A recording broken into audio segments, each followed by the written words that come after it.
Je m'appelle Joanne Defay, j'ai 29 ans et je suis surfeuse professionnelle.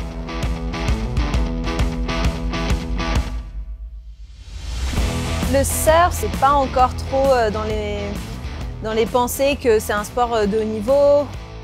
Depuis que le surf est au jeu, ça a vraiment fait évoluer les mentalités et le regard que les gens ont sur notre sport. Mais c'est vrai qu'encore une fois, les gens voient tout de suite plage, cocotier. Il y a tout un côté un peu hostile du surf que les gens ne perçoivent pas forcément.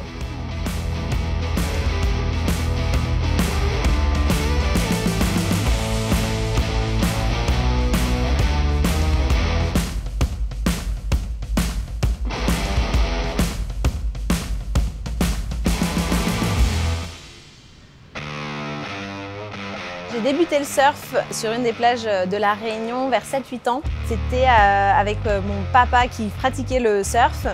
Ça faisait quelques années qu'il travaillait. Ah, alors tu veux pas venir surfer et tout. Et au début, j'étais pas trop intéressée. C'était pas. Je faisais de la gymnastique. Enfin, je faisais un peu d'autres trucs. Et un jour, ça s'est mal passé à la gymnastique. Puis là, il a dit bon bah, faut quand même que tu fasses une activité sportive. Alors, allez, je t'amène surfer. Et en fait, j'ai jamais arrêté.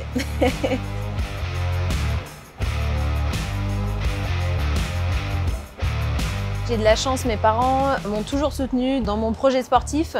Ils avaient trouvé une sorte d'équilibre, eux, je pense.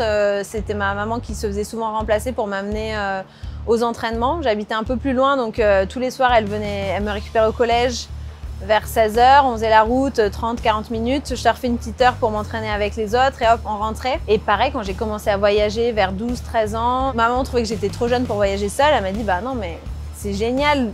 C'est des opportunités en or et tout, mais je veux être présente pour regarder, pour pas que tu sois seule, dans un aéroport, à l'autre bout de la planète.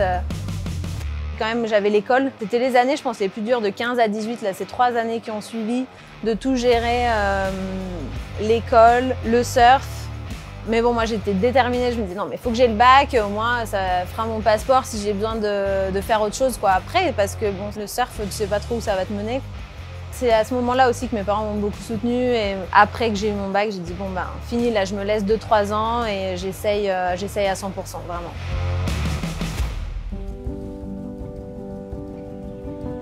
Quand j'étais bébé, mes parents déménageaient, on vient de la campagne d'Auvergne, donc j'étais pas forcément destinée à ça, mais quand ils ont déménagé sur l'île de la Réunion, tout de suite j'étais à l'aise dans l'eau, c'est un peu comme une thérapie pour moi.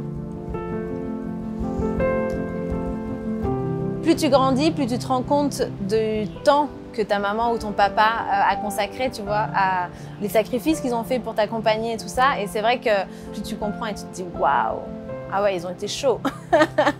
Et vraiment, c'est chouette et ça me booste vraiment. Et à la fois, ça peut être aussi ma faiblesse parce que je me dis mais qu'est-ce qu'ils vont penser si je perds et tout. Ça va vraiment dans un côté positif comme ça peut être négatif. Mais bon, ça m'a clairement boosté. Ma famille, le regard, ce qu'ils pensent. J'avais plein de copines qui faisaient les mêmes compètes que moi, qui avaient le même niveau que moi. Et peut-être il y en a une ou deux qui étaient peut-être pas autant accompagnées que moi ou soutenues par leurs parents, par leur famille. Peut-être que ça a joué, je ne sais pas. Mais pour moi, oui, en tout cas.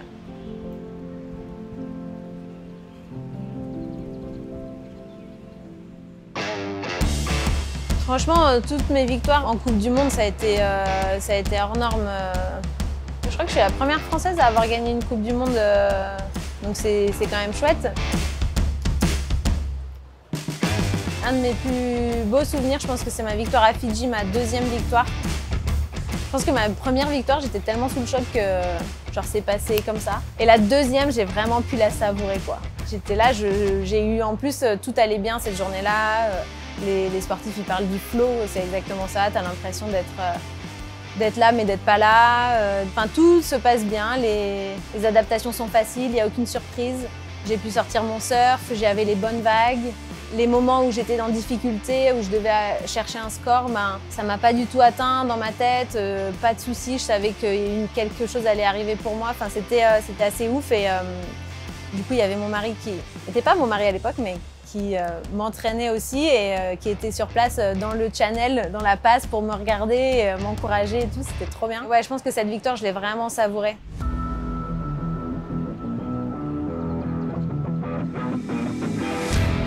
En compétition, principalement, on va travailler la confiance. Donc ça va être aller surfer le spot de compétition dans toutes les conditions, marée haute, marée basse, si c'est gros, si c'est petit.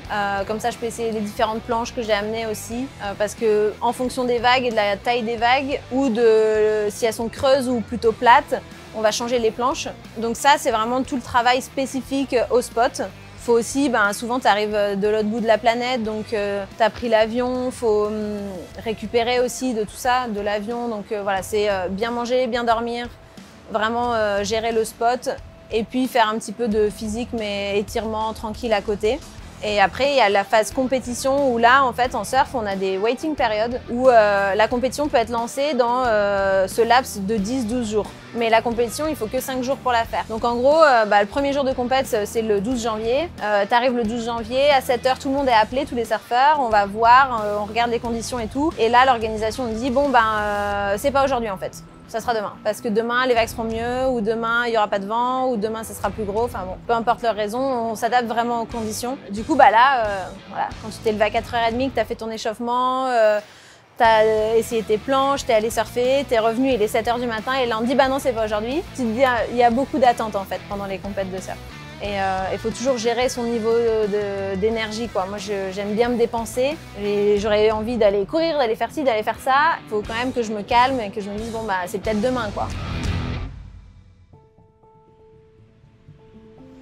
Mon autre travail d'athlète, c'est quand on va voir les partenaires, les médias, etc. Donc là, j'ai souvent 1 mois et demi, 2 mois où je fais moins d'entraînement. Et après, j'ai un gros bloc de 6 à 8 semaines à La Réunion, chez moi, où là, je fais beaucoup d'entraînement physique. Où je reprends une base endurance, muscu, yoga et je surfe bien sûr. En fait, la priorité c'est d'aller surfer le matin, souvent quand il n'y a pas trop de vent. Et après, l'après-midi, ça va être course à pied, vélo, muscu, enfin voilà.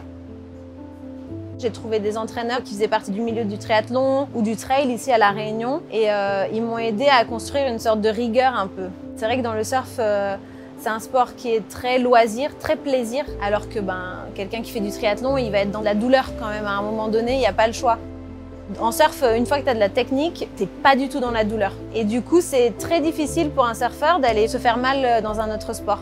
Moi, à l'inverse, j'ai un peu rêvé d'avoir un rythme d'athlète où c'était de l'assiduité. Tous les jours, il fallait se réveiller, aller s'entraîner et puis aller, je sais pas, courir, peu importe, tout ce qui pouvait m'aider pour faire être plus performante à l'eau. Et j'ai commencé à m'entraîner un peu plus sérieusement vers 18-19 ans.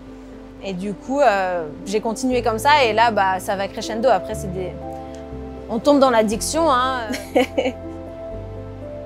Des fois, en sport, l'objectif te paraît tellement loin que quand tu l'atteins, t'as genre plus d'objectif. Tu te dis, ah super, j'ai atteint l'objectif, quoi. Alors que là, une fois que t'es sur les Coupes du Monde, va falloir performer, quoi. Va falloir augmenter tes objectifs et tout. Et je venais de me qualifier pour la première division en surf. Donc les Coupes du Monde. J'avais mon préparateur physique, on avait fait un gros boulot, j'avais gagné le titre de championne d'Europe, junior et open avant, je me suis qualifiée, enfin bref. Je suis rentrée à La Réunion et je me suis dit, l'année prochaine, j'ai quand même un gros challenge. À ce moment-là, je me suis dit, j'ai besoin de quelqu'un qui m'aide, je pense, mentalement pour être prête.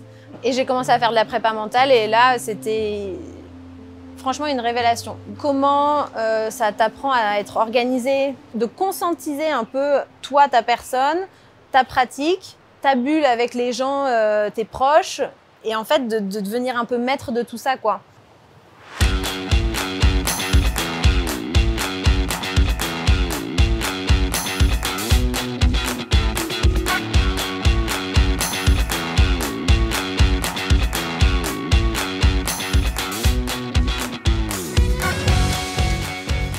Là, celles qui arrivent sur le World Tour qui ont 18 ans comme j'avais il y a 10 ans, quoi. Elles ont une approche différente. Elles sont beaucoup plus engagées, elles sont beaucoup plus innovantes. Je pense que le surf féminin va encore beaucoup évoluer.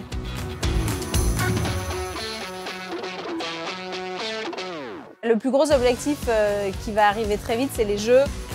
Je mesure la chance que j'ai de vivre des Jeux dans mon pays.